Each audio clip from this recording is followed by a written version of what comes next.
কলকাতা মেট্রোর ইয়েলো লাইনের ফেজ 1 চালু হয়ে গেছে, যেটা বিমানবন্দরের সঙ্গে কানেক্ট করছে। আর আজকে আমরা রয়েছি নোয়াপাড়াতে।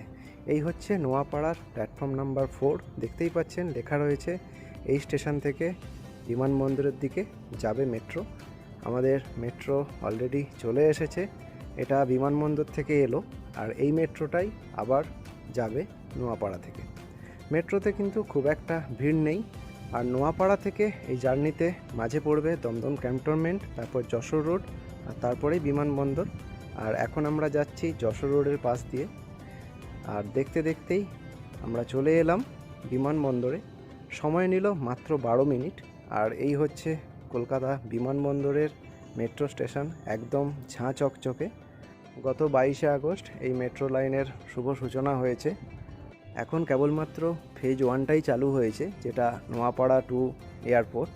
তবে পরবর্তীকালে এটা বারাসাত পর্যন্ত চালু হবে।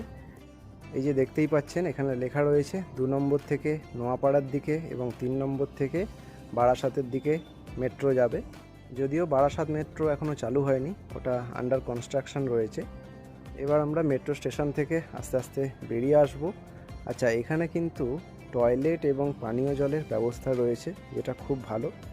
আর চারিদিকে কিন্তু লেখা রয়েছে কোন রাস্তাটা কোন দিকে যাচ্ছে। যেমন এখানে লেখা রয়েছে এটা এয়ারপোর্টের দিকে যাচ্ছে।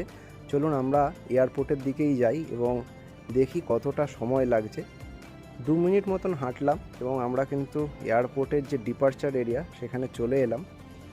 এখান থেকে আপনারা কিন্তু অ্যারাইভালেও যেতে পারেন। আমরা এই দিক দিয়ে এসেছিলাম। আরেকটা জিনিস দেখিয়ে দিই, এখান থেকে কিন্তু আপনারা হাওড়া যাওয়ার জন্য এসি বাসও পেয়ে যাবেন। এই যে এখান দিয়ে আসতে হবে, এই যে দেখুন দাঁড়িয়ে রয়েছে বাস, এখান থেকে আপনারা বাস পেয়ে যাবেন। এবার আমরা আবার মেট্রো স্টেশনের দিকে যাব। যারা এয়ারপোর্ট থেকে বেরিয়ে মেট্রো স্টেশনে আসবেন তাদের কিন্তু এইভাবেই যেতে হবে। ওই জন্য আমি আবার দেখিয়ে দিচ্ছি। এখানে লেখা রয়েছে টিকিট কাউন্টার কোন দিকে, এবং এই হচ্ছে এন্ট্রান্স। 2 মিনিট মতন হেঁটে লাগবে এবং আপনারা কিন্তু অনায়াসেই মেট্রো স্টেশনে পৌঁছে যাবেন।